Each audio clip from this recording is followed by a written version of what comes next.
Vanaand het ons die voorreg om hemelvaart te kan vier, om vir die Here dankie te sê, Jesus, dat U hemelse heerlikheid verlaat het, dat U die gestalte van 'n mens aangeneem het, dat die Here op hierdie aarde gewandel het, dat hy gekruisig is. Weet julle die Here se geboorte, sy kruisiging, sy opstanding en ook sy hemelvaart is almal mooi in een gevleg. Dit speel so 'n belangrike rol. En as ek en jy gaan kyk na die hemelvaart, daar is twee ouens wat oor die hemelvaart skryf. Ons kry dit in Markus, en dan kry ons dit in Lukas, en dan kry ons dit in Handelinge, wat Markus ook Handelinge geskryf het. So ek wil dit net gou vir julle in al hierdie vertalings, of in elke hoofstuk wil ek dit gou vir julle lees. In Markus 16 vers 19 lees ons, nadat die Here dan met hulle gespreek het, is hy opgeneem in die hemel, en het gaan sit aan die regterhand van God. Weet jy, as jy na al die goed gaan kyk, wat het hy met hulle gespreek? Hy het hulle 'n klomp voorskrifte gegee en gesê, wat is ons veronderstel om te doen? Wat verwag hy van ons as hy opvaar? Is my en jou plig op hierdie aarde, wanneer hy opgevaar het. En dan lees ons in Lukas 24 vers 50 tot 53. En hy het hulle uitgelei. Onthou, die Here was hier besig met die apostels. En hy het hulle uitgelei tot by Betanië. En hy het sy hande opgehef en hulle geseën. En terwyl hy hulle seën, het hy van hulle geskei en is in die hemel opgeneem. En hulle het hom aanbid en na Jerusalem teruggegaan met groot blydskap. En hulle was gedurig in die tempel en het God geprys en gedank. En dan sluit hy hom af en sê amen. Is dit nie wonderlik nie? Voor die Here opvaar, wat doen hy? Hy seën hulle. Dink julle my en jou seën vandag is belangrik om ander mense te seën? Weet julle, ons seën dra meer krag as enige vloek van die Satan, want hoekom? As ons mense seën in die naam van Jesus, dan seën ons hulle met sy krag en met sy mag. Onthou wat sê Lukas 10 vers 19, ek het julle al die mag en die krag van die vyand gegee om op slange en skorpioene te trap. Weet julle, as ons Here se naam vandag nog aanroep, daar's soveel krag.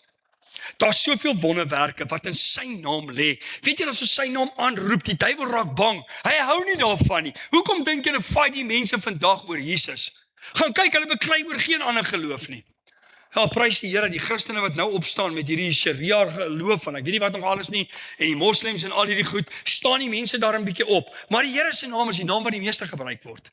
En dankie Here dat Jesus opgevaar het. Hy moes opvaar. Want weet jy, onthou, hy kom van die hemel af. Hy kom van die troon van God af. Hy is afgekom aarde toe. En hy het 'n mens geword. Weet julle hoekom? Hy verstaan. As ek en jy deur goed gaan dit nou vir julle lees. Hy verstaan dit. Hy verstaan jou diepste geheime. En weet jy wat's wonderlik? Waar is hy nou in die regterhand van die Vader? Hy sê regmatige plek weer gaan inneem. Hy moes nie net oor dood en sonde heers nie. Hy moes ook sy heerskappy terugvat en vir die wêreld gaan wys, maar Jesus Christus is die heerser oor alles. Dood kan my nie gebind het nie. Sonde kan my nie gebind het nie. Hy het nooit gesondig nie. Wat 'n wonderlike voorreg het ek en jy vandag. En dan lees ons hier, Jesus is skielik weg. Hier sien die apostels, hy het verskyn, hy leer hulle en skielik is hy weg. Hy word weggevat en hulle is bly daaroor. En weet jy, tot vandag kan ek en jy bly wees. Hoekom is ons bly? Ek gaan vir jou 5 goed wys. Daar's baie meer, maar ek gaan vir jou net 5 vanaand wys. Hoekom is ek en jy bly? Laat Jesus Christus opgevaar het, laat hy sy hemelse heerlikheid gaan inneem het. En die eerste ene wat ek wil by julle stil staan, hy moes bewys. Hy regeer as koning. Onthou, toe hy van daai dak van daai tempel afgespring het. Wat dink julle sou gebeur het as hy daar net mooi saggies geval het? Niks het gebeur nie. Hulle is hom koning gemaak het. En hy wou nie die aardse koning wees nie. Hy wou sy regmatige koningskap gaan inneem het. En hy regeer as koning. En ons lees in Efesiërs 1 vers 20. Wat hy gewerk het in Christus. Toe hy hom uit die dode opgewek het en hom laat sit het aan sy regterhand in die hemele, bo alle owerheid. Is dit nie wonderlik nie? Weet jy, ek en jy die mag in Christus om bo alle owerheid te wees, om te heers oor enige iets, oor siekte, oor sonde, oor enige iets. Hy sê bo alle owerheid, en mag, en krag, en heerskappy en elke naam wat genoem word, nie alleen in hierdie wêreld nie, maar ook in die toekomstige. So daar's baie nuwe goed wat in die wêreld kort gebeur, maar ek en jy kan weet, alles wat in hierdie wêreld gebeur het, Jesus het sy regmatige plek ingeneem, hy heers oor alles. Niks het 'n hou vas op my en jou nie, tensy ek en jy die duiwel die reg gee, tensy ons dit nie glo nie. As jy 'n kind van die Here is, glo jy dat jy kan heers? Dis wat God sê, waaroor heers ons? Hy het in die begin al gesê in Genesis 2, kom ons maak die mens na ons beeld, na ons gelykenis, dat hulle dit onderwerp en heers. So ons onderwerp ons aan God en die uitspansel, die diereryk, die plante, alles. Ons moet oor dit heers, maar weet julle, ons laat toe vandag dat so baie goed oor ons heers. Maar die Here het sy regmatige heerskappy ingeneem en hy het alle dinge onder sy voete onderwerp en hom as hoof bo alle dinge aan die gemeente gegee. Onthou, is jy deel van God se gemeente? Nie net hierdie kerk nie, maar onthou, onder wie staan ek? Onder God. Onder wie staan ek nog? Die Here het 'n kerkraad vir my gegee, om te sê, weet julle wat, ons is daar mekaar te help. Hy staan onder gesag, hy is die hoogste gesag, en ons almal val onder sy gesag. As jy nie sy woord volg nie, kan jy nie sê, ek volg sy gesag, maar jy doen nie wat sy woord sê nie. Ons moet doen wat sy woord sê, en dan sê hy, vers 23, wat sy liggaam is, die volheid van hom, wat alles in almal vervul. Dink net hoe mooi, sy liggaam het die volheid van my en jou geword. En wanneer word ek en jy die volheid? As ons alles en almal in hom is, as ons in hom vervul word. Maar jy sien, ons gaan so baie verskillende plekke, ons raak moedeloos, ons doen dinge wat ons nie moet nie, ons word kwaad vir mekaar en ons skree op mekaar en ons doen al die dinge van die wêreld. Maar as ons in Christus is, weet jy wat se krag lê binne in my en jou? As ek en jy in Christus is, Filippense 2 vers 9 tot 11 sê, sorry, daarom het God hom ook uitermate verhoog en hom 'n naam gegee, wat bo alle name is, bo elke naam is, sodat in die naam van Jesus sou buig elke knie, die wat in die hemel en die wat op die aarde en die wat onder die aarde is, en elke tong sal bely dat Jesus Christus die Here is, tot heerlikheid van die Vader. Hoor jy wat sê hy? Alle mag. Hy het alle mag oorwin. So ek en jy het die mag om die hand op siekes te lê en hulle gesond te maak. Ons het die mag om demone uit te dryf. Ons het die mag om te heers oor die krag van die vyand. Maar jy sien, ons wil nie toelaat. Ons is te veel in die wêreld en met so baie dinge besig. Laat ons baie keer vergeet wie en wat is ons in Christus. Hy sê in sy naam. As ek en jy daai naam aanroep, die Here weet. Die Here alleen weet, daar's krag. Daar's 'n bonatuurlike krag wat plaasvind as ons dit aanroep en ons glo dit. Ek en jy glo in wonderwerke, sal dit weer gebeur. Sal die Here weer doen waarvoor hy gekom het. En dan, wat het hy nog, wat het ons daar gelees? Hy sit aan die regterhand van die Vader, waar hy vir ons intree. Die tweede ding wat hy kom doen het, hy is ons voorspraak by die Vader. Hoekom? Hy het die gestalte van 'n mens aangeneem. Hy het in hierdie wêreld gewandel. Hy was onderworpe soos ek en jy aan al die elemente van die wêreld. So hy tree vir ons in by die Vader. Hy sê, Vader, ek was daar. Ek weet hoe my kind voel. Ek weet waartoe hy gaan. Here, gee hom krag, help hom. Hy tree vir ons in. Hy tree vir ons in en dan lees ons in Romeine 8 vers 34. Wie is dit wat veroordeel? Christus is dit wat gesterf het. Ja, meer nog.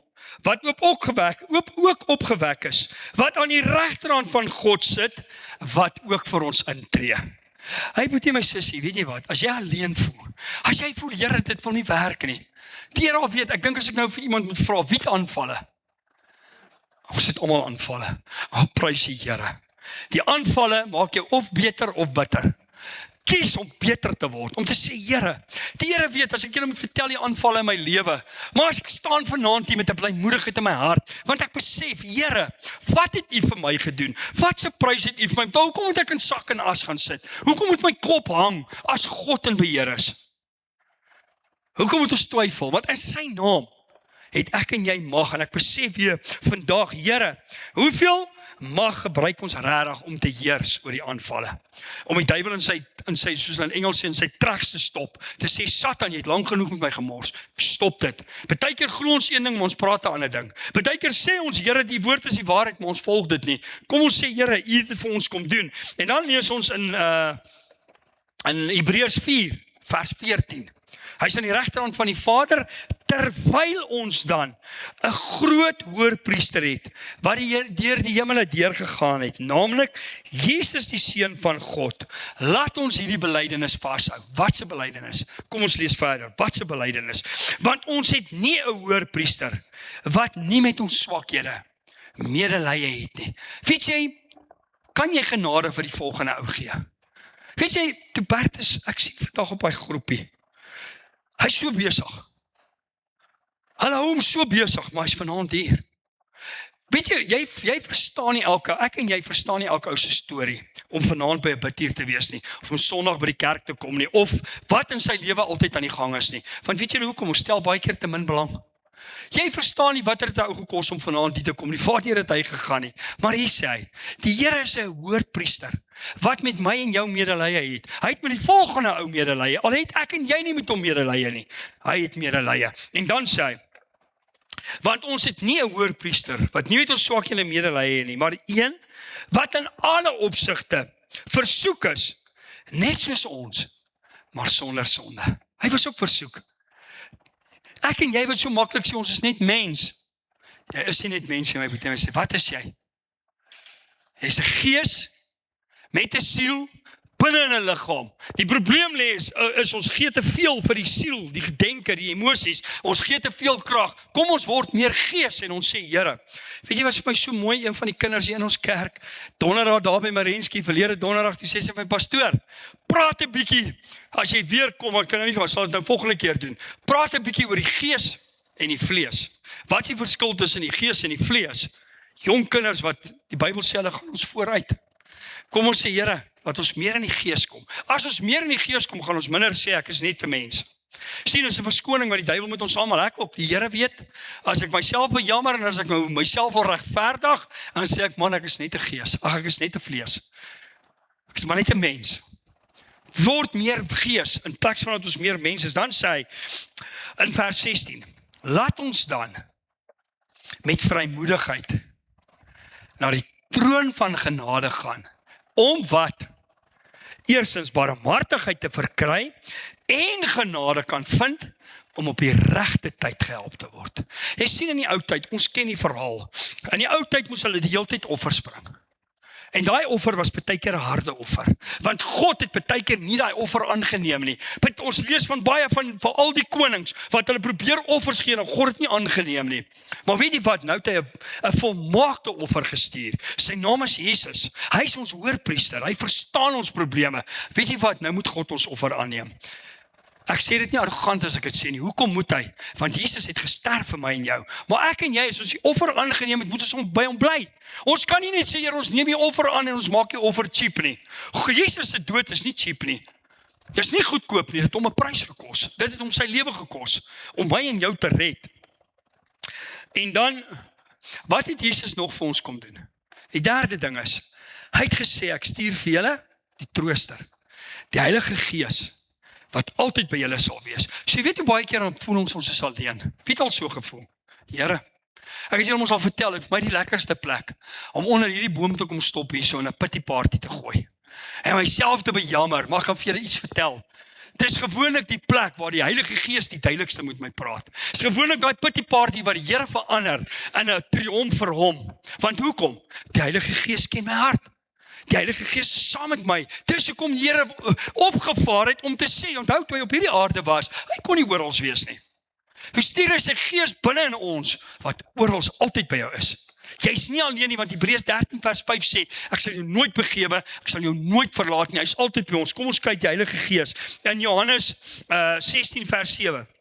Maar ek sê vir julle, die waarheid, dit is vir julle voordelig dat ek weggaan. Jy sien hoekom die apostels gejuig en gejubel, want Jesus kon nie oral by hulle wees, hy was net mens.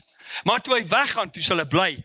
Dan hy sê, dis vir julle voordelig dat ek weggaan, want as ek nie weggaan nie, sal die trooster nie na julle kom nie, maar as ek weggaan, sal ek hom na julle stuur.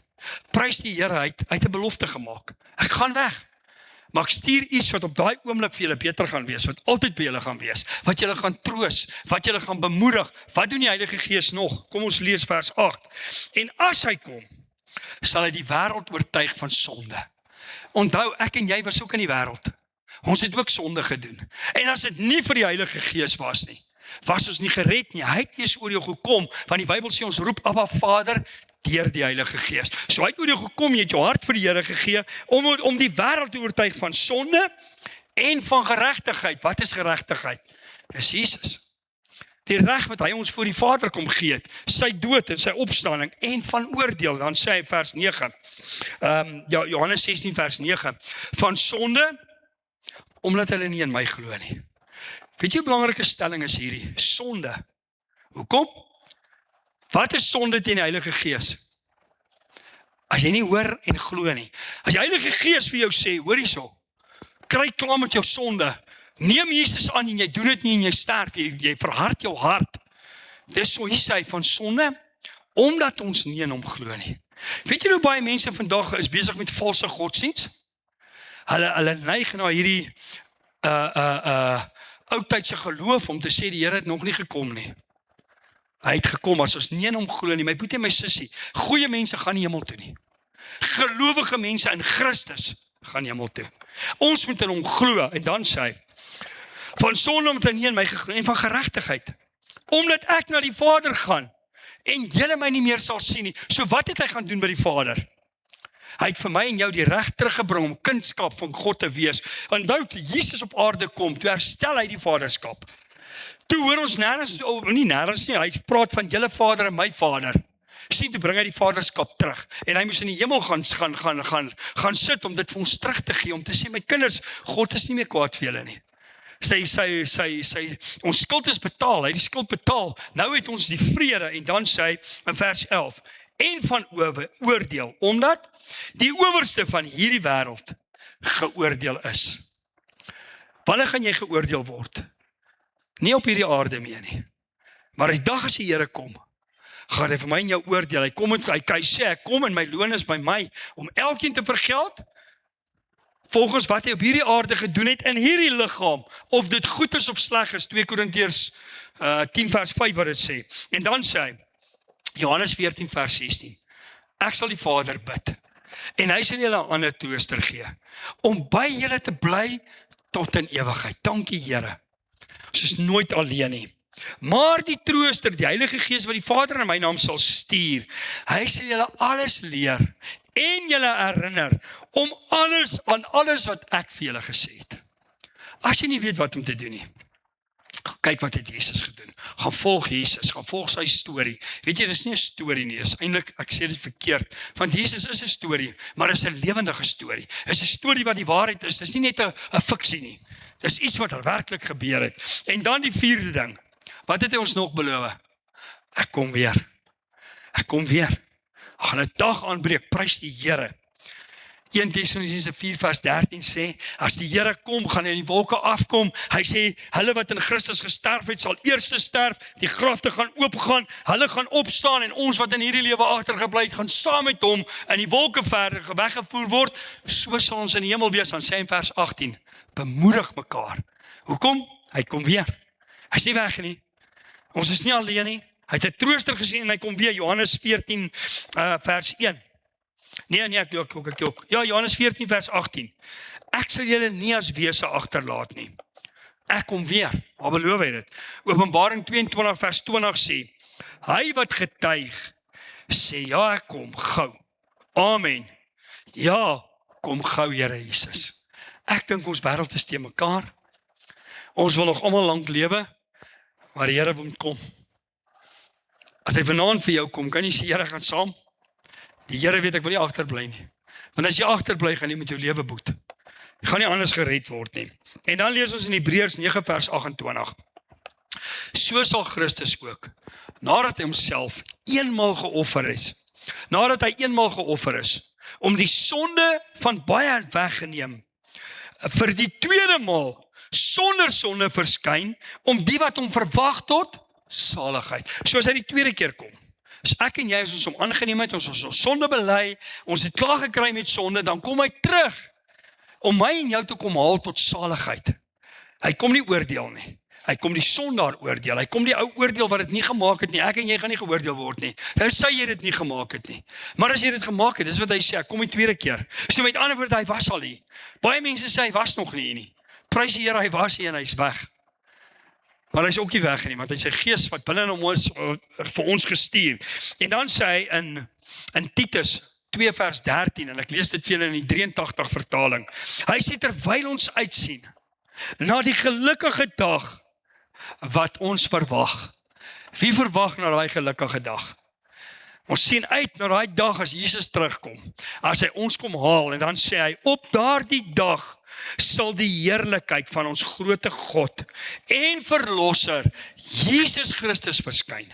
Dankie Here, vir my en jou gaan dit 'n heerlikheid wees. Vir my en jou gaan dit 'n wonderwerk wees. Dit gaan lekker wees. Dit gaan 'n plesier wees om te sê, Here, ons is daar. En dan wat het hy nog kom doen? Vyfde ding, wat het hy nog kom doen? Hy het vir my en jou 'n plek gaan berei. Vir my en jou 'n plek gaan berei. Hy is besig om my en jou plek voor te berei. Ek dink nie ons almal se plekke gaan dieselfde lyk nie. Miskien is ek verkeerd, maar ek dink nie so nie. Hy is besig om my plek voor te berei. Sê in Johannes 14 vers 1, hy sê, moenie ontstel word nie. Hy sê, laat julle harte nie ontstel word nie. Glo in God, glo in my. Dan sê hy in vers 2, by my Vader.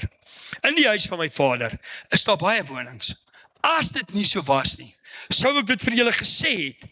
Ek gaan om vir julle plek te berei. En dan sê in vers 3, as ek gegaan en vir julle plek berei het, kom ek weer en sal julle na my toe neem, sodat julle ook kan wees waar ek is. En weet jy hoekom wil die Here ons moet by hom wees?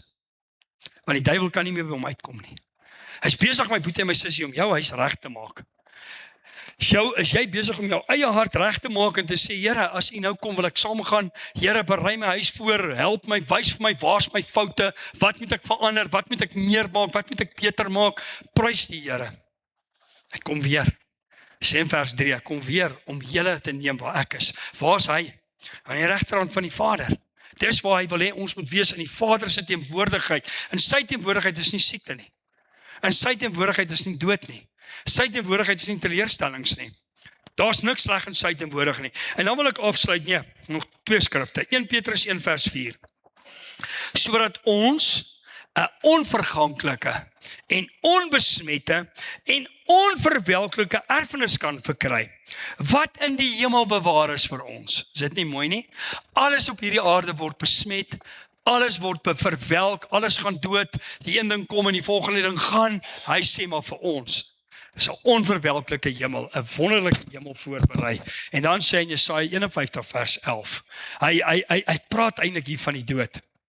Hy sê so, hy begin dan sê hy, so sal dan die losgekooptes van die Here te gaan en na Sion kom met gejubel. Weet jy daai plek, my boetie en my sussie, wat hy vir jou voorberei? Ek glo daai Sion waarvan hy hier praat, is die nuwe Jerusalem by Jesus. Want hoekom sê ek so? Hy praat van gejubel en hoor wat sê hy nog? Hy sê, en ewige vreugde. Weet julle van 'n stad op hierdie aarde waar net vreugde is? Waar ewige heerlikheid is, waar blydskap is, 24/7? Ken julle so 'n stad? Kan net by die Here wees. Dis net in sy teenwoord. Dis wat hy vir my en jou beplan. Hy wil ons uit hierdie aarde uit wegvat, om ons te verlos van al die stryd, van al die pyn, van al die terugslag. En dan sê hy, en ewige vreugde sal op hulle hoof wees. Vreugde en blydskap sal hulle verkry. Kommer en gesig vlug weg. As nie meer bekommers nie. En hoekom sê ek hierdie is die nuwe Jerusalem by God? Hy kom in vers 12 en sê, hy wil my en jou aanmoedig. Hy sê mens, hy sê ek is dit wat julle troos. Wie is jy? Dat jy bevrees is vir die mens wat moet sterwe en vir die mensekind wat oorgegee word soos glas. Prys die Here, Jesus gaan ons kom haal. Baie mense het ons al klaar verlaat. Hy het hulle klaar kom haal. As hy jou kom haal vanaand, kan jy sê, Here, U het opgevaar, U tree vir my in. En terwyl U vir my intree, het ek geluister. Terwyl U met my praat, terwyl die Heilige Gees wat hy ook gestuur het, Here, het ek geluister en my plek is reg. Mag die Here gee as hy vanaand kom, hy jou plek en my plek reg is. Dat ons kan sê, Here, ons verwag ons ewige blydskap, vreugde, geen bekommernis nie. Dink hoe sleg gaan dit wees as die Here nou kom, om ons almal te kom haal en hier is julle almal weg en hier bly die pastoor. Hy het dit nie gemaak nie. Ek sal nogal bekommerd raak. Sê, Here, nou moet ek werk, nou moet ek nou 'n plan maak. Jy het vanaand 'n geleentheid om te sê, Here, u hemelvaart terug by God was nie verniet nie. Ons dankie dat u dit gedoen het. Ons dankie dat u op hierdie aarde was, dat u ons gehelp het, dat u ons gedraai het, dat u ons kom lei het en nog steeds gaan lei na 'n beter plek. Miskien is vanaand my aand, ek weet nie, die Here kan my vanaand kom haal. Gaan jou vanaand kom haal. Sê, Here, ek wil reg wees, Bertus, julle kan vorentoe kom. Ek wil jou vra, as ons nou gaan staan en ons gaan nou bid, maak net weer jou hart oop en sê, Here, kyk net vanaand in my hart in. Hoe lyk my hart? Is my saak met u reg? Here, sit ek nie dalk met bitterheid nie, sit ek nie dalk met onvergewensgesindheid nie. Is daar nie dalk iets in my DNA wat 'n skeidsmuur gevorm het tussen u en God nie? Want Jesus het daai skeidsmuur kom afbreek en wat moet ek en jy doen? Vergewe, neem hom aan. Maak hom deel van jou hart, sê Here, kom woon in my hart. Soos ek dan nou gesê het, goeie mense gaan nie hemel toe nie, gelowige mense wat Jesus aangeneem het. Jy moet wedergebore word voor jy in die hemel kan inkom. Vader, baie dankie dat ons net kan sê, Here, Jesus, dankie. Dankie vir die dag toe u hemelse heerlikheid verlaat het. Maar dankie ook vir die dag toe u teruggegaan het en aan die regterhand van die Vader gaan sit het, waar u nou vir ons almal intree. Here, ons is almal so kosbaar. U het ons so lief. U gee nie op ons nie. Partykeer gee ons op mense moed op. Here, maar u gee nooit op nie. U tree vir ons elke dag aanhoudend in. En Vader, tot die dag wanneer ons asem uitgeblaas het, sal u nooit opgee nie. En ek vra u vanaand, Here, ondersoek ons harte. Vader, as daar iets is wat 'n skeidsmuur tussen u en ons plaas vanaand, kom vat dit weg. Ons kies vanaand om mense vry te spreek. Ons kies vanaand om bitterheid agter ons te sit. Want die Bybel sê bitterheid droog jou gebeente uit. Jy wat vergewe, Matteus 6 vers 14 sê, as jy vergewe, sal God jou vergewe. As jy nie vergewe nie, kan die Here jou nie vergewe nie. Vader, ek wil nie vanaand sterf. En as bitterheid in my hart nie, want dan gaan ek dit mis. Dankie dat u nou ons harte ondersoek. Dankie, Here, ons neem u net weer vanaand aan as ons koning en saligmaker. Ons neem u aan as ons verlosser, as ons redder. Ons het 'n verlosser nodig. Ons het 'n held nodig en sy naam is Jesus. En as ons hom aangeneem het, sê Johannes 1 vers 12, dan gee hy ons die mag om 'n kind van God genoem te word, omdat ons in hom glo, omdat ons glo wat hy gedoen het, omdat ons glo hy is die seun van God. Hy het afgekom aarde toe. Here, hy het op hierdie aarde gewandel vir 33,5 jaar. Hy het gesterf aan die kruis, maar hy het opgestaan, hy het opgevaar. Hy sit nou aan die regterhand van die Vader. Dankie. En dan sê hy, as ons hom aangeneem het, dan het hy ons eers die mag gegee om kinders van God genoem te word. Ons almal se name wat hom nou aanneem, as ons hom nog nie aangeneem het nie, word net vanaand opnuut in die boek van die lewe geskryf. En ons dankie daarvoor in Jesus naam. Amen. Ons gaan 'n laaste liedjie sing. As jy gebed nodig het, as jy wil hê ons moet vir jou vir enigiets bid, kom asseblief vorentoe. Ons is altyd gewillig om te bid.